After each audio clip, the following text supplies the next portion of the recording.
Hi, in this video we'll be seeing how to make a HTTP request. For that, we need to add a package in the first YAML of HTTP. This is how in dev dependency I have added HTTP colon. There's no need to write version. If you want you can write. If you don't want you may not write. It will still work. It will take a compatible version or the latest version from the repository for you. So now what we'll do, we'll first make a file that's global.dart. It's a good habit of making a separate file just to save all the URLs that are being used in your application. So const base underscore URL is equals to this, then constant and earthquake underscore URL is equals to this. So as I said, we'll be using this documentation. So let's open this and copy the base URL. So we'll be using this query. Open this. This is a full what we have. So this will be our base URL. Control C and sorry, Control C and the base URL here. Then we have that fit full URL. Control C. It will be underscore base URL slash this. So this is a full URL.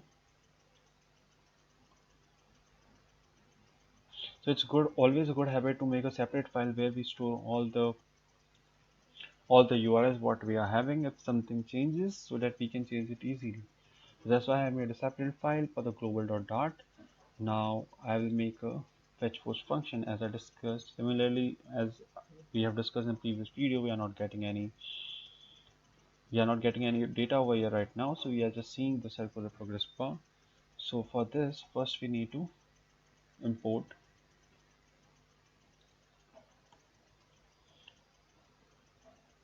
http dart. Cool. Then we need to import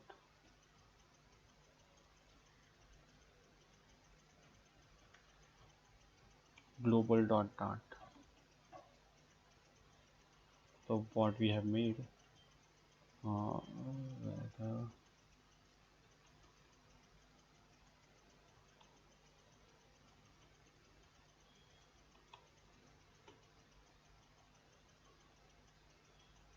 module slash global.dart. Then the weather API class what we have made, import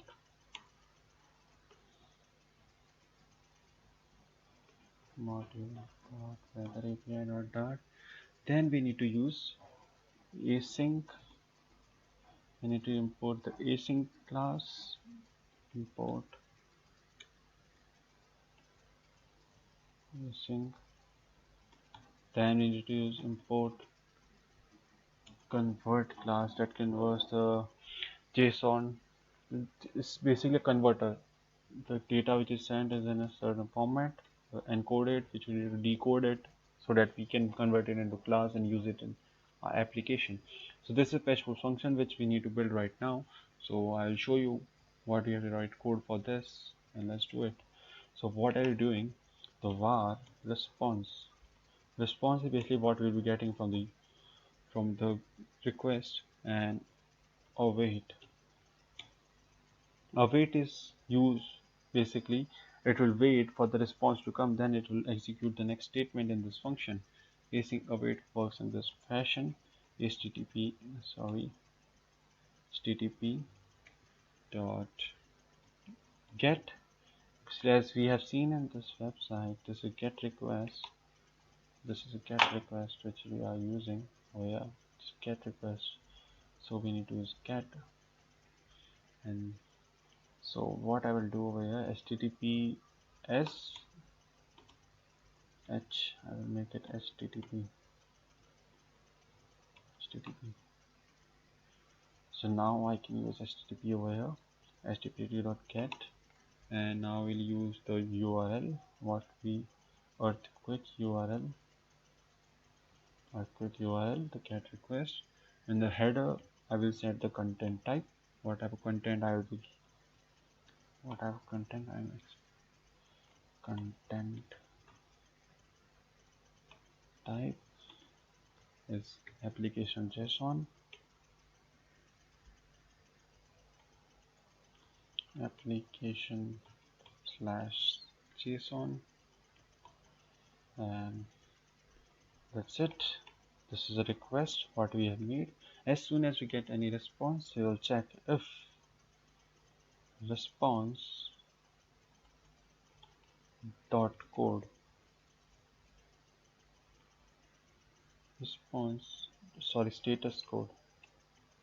status code is equals to 200. 200 is basically success, like we have got a perfect result what we wanted. So we'll print. So I will first print the body, response body, and response dot response, so many typos this time, body, yeah. So I printed the response body, and else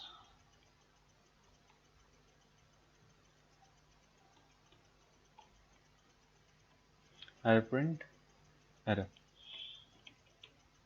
So let's run this and we'll get to see like how it's happening. Then we'll encode and decode, we'll code further. So let's see.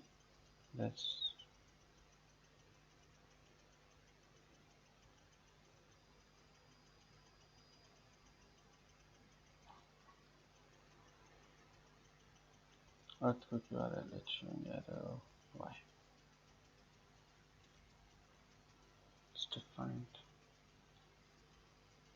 Okay, wait, it's not saved.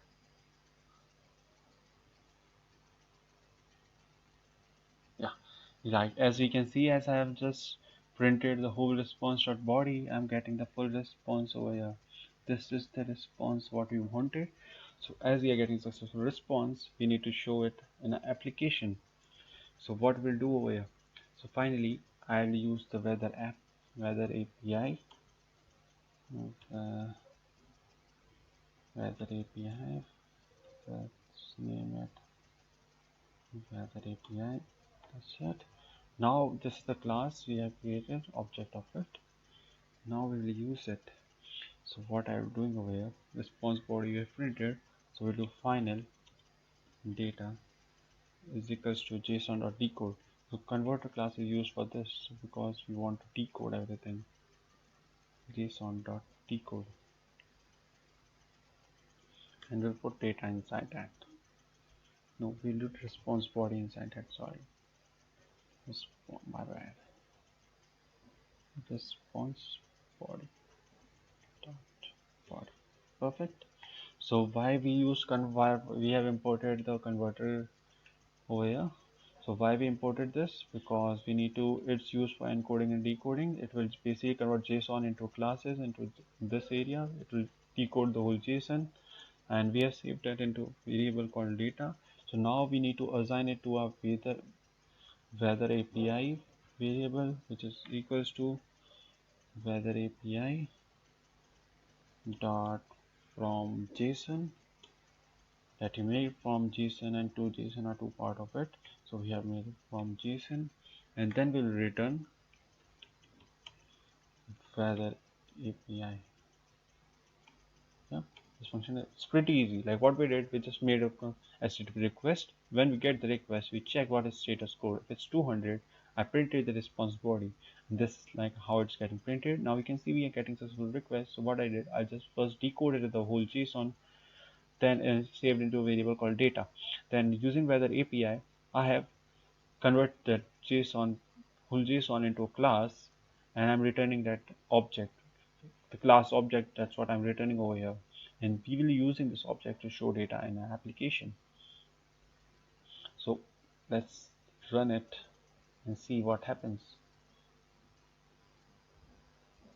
As you can see right now, we are showing the default what I have printed over there, but we are right now we are returning it's successful, it's returning something.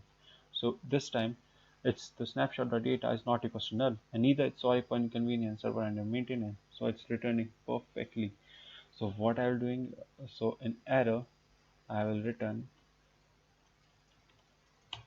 this sorry for convenience, sorry for inconvenience server under maintenance. So if some error occur, we'll get this result and we can show this will work perfectly fine. So what we have to do now, so what we have, like what we converted and saved into our class object with weather API name, we need to use that and show the data into our application. So what I will do over here, so this is one, I will remove this time. So basically the magnitude can be decimal too, but I feel we just need to show the magnitude in integer format because it would look good in an application. So what I'll be doing, I'll be converting into an integer weather API dot feature and index dot properties dot magnitude mag, and I will use seal over here dot seal so that I get an integer dot to string. Perfect. It will print. Let's try this. And first over here I need to add item counter. Item counter is basically how much data I have and how much data, how many times I want to loop this, weather API dot features dot length. So I feel this should work now. So as we can see, as soon as I ran, I'm getting the data like what I wanted to show. I'm getting all data. So now one more thing, as you can see, I'll show you the data. Wait, I'll use pretty printer over here. Pretty printer is basically to see the JSON in a good format. As you can see over here, JSON is too cluttered. It's not easy to understand. So I will format the JSON and it will be pretty easier for everyone of us to understand process.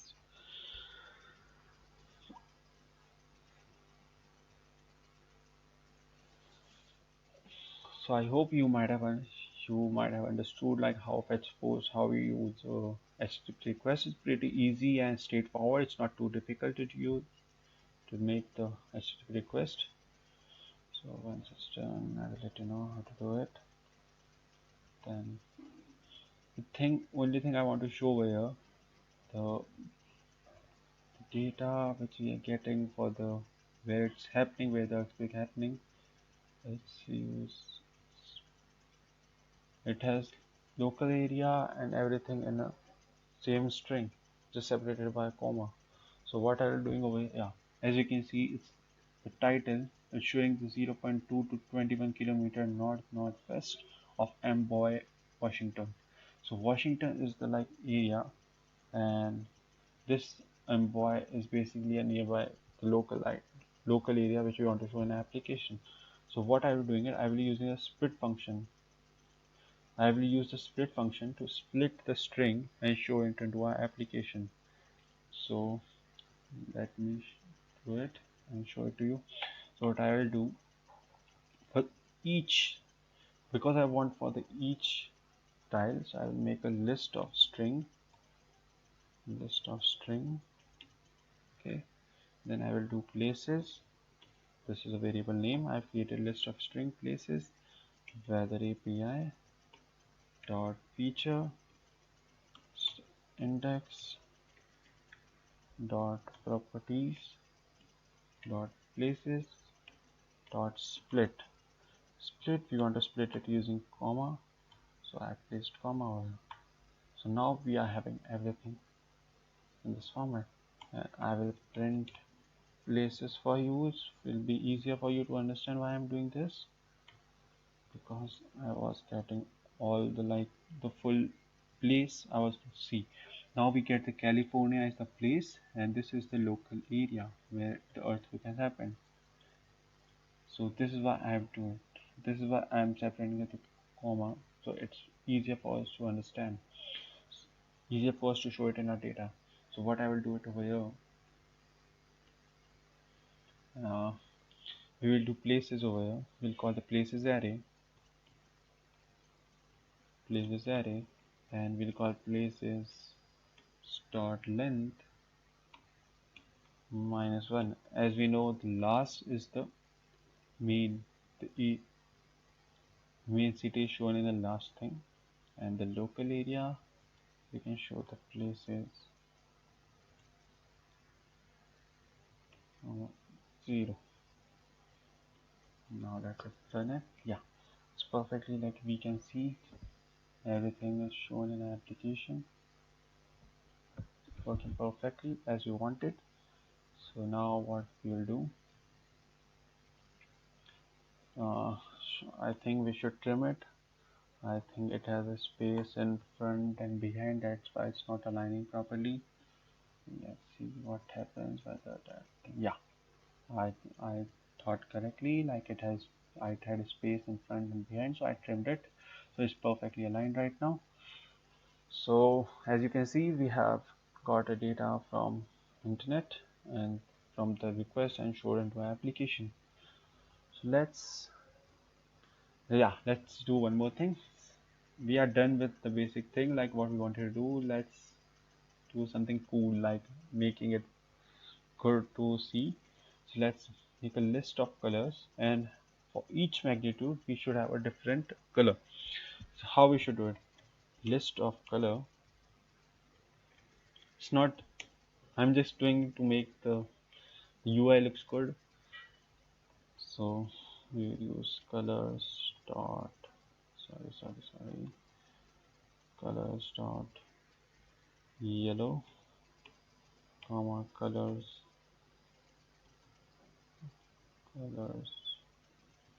dot green, comma colors dot blue.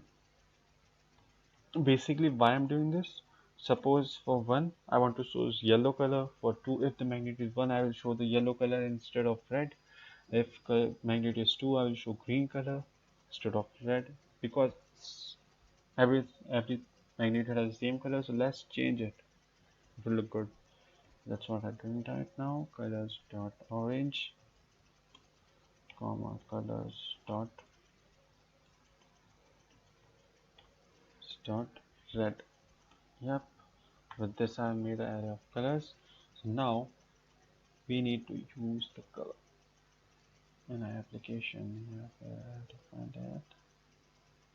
Yeah, perfect. Yeah, over here. Perfect. So what I will do over here, colors.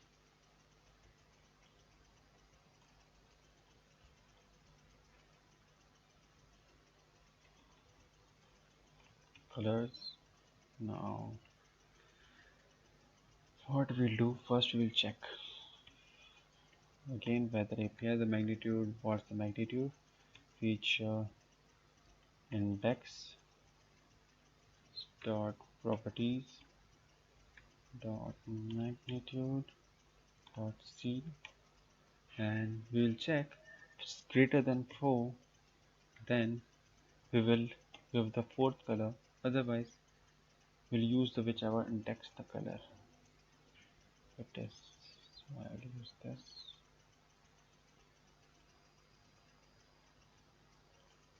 Should we? Yes. W.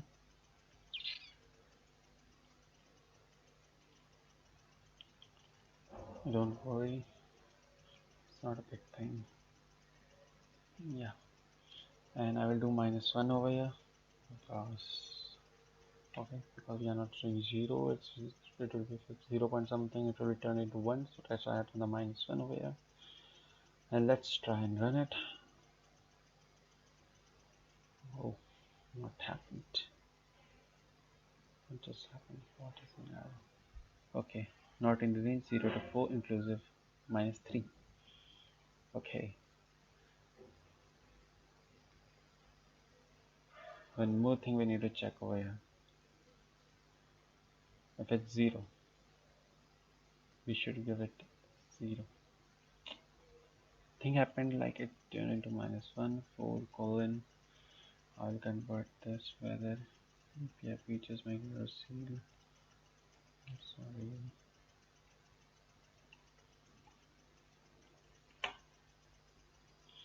A is equals to 0. So now we will check if it's 0, otherwise we'll use Ctrl V -1 and we'll make this in W.